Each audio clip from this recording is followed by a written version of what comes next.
When I was 19 years old, I was still working at a nearby pizza place to help pay for food and gas and stuff. The job was always pretty easy, just taking the order, boxing up the food when it's done, putting it in a bag, and driving it to the given address.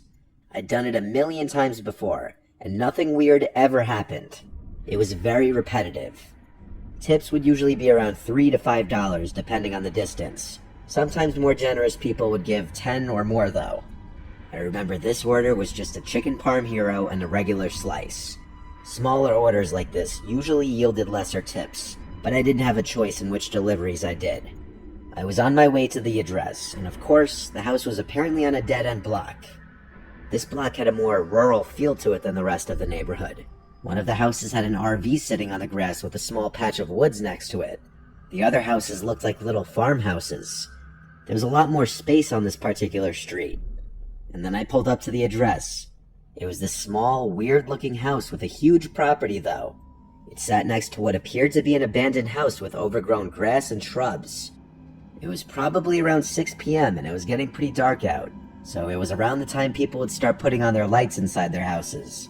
But all the lights in the house were off, and I noticed the front door seemed cracked open.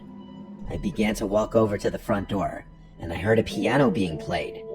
It sounded like it was a couple rooms away at least, muffled by some walls or a door or something. I knocked on the door and then rang the bell after a few minutes, only the doorbell didn't work. The piano was still playing. I felt weird just walking in, so I walked around the property towards the back. The backyard was a literal mess, things scattered all over the grass. I even saw a broken, rusty chain-link fence just sitting in the middle of the yard.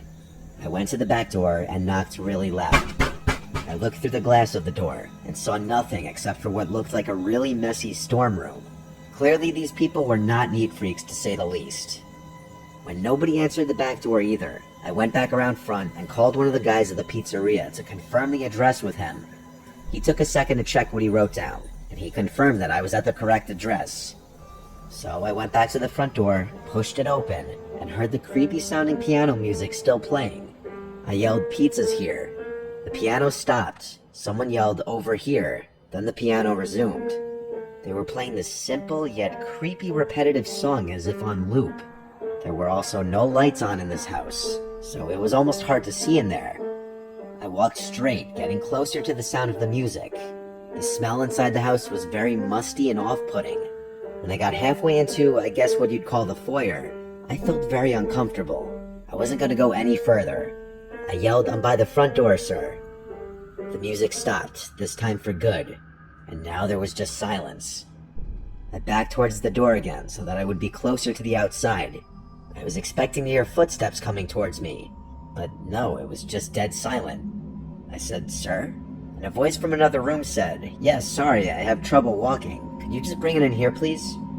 I asked, "What room are you in, sir?" And he took a moment to answer back, "If you just walk through the living room, I'm in the dining room." There were no directions on the phone to do any of this, so this was very strange. I thought for a second about my next course of action. I felt bad leaving in the case that this was some old, feeble man just living in a messy house. I started walking through the living room, and there was an opening that led to what I presumed to be the dining room.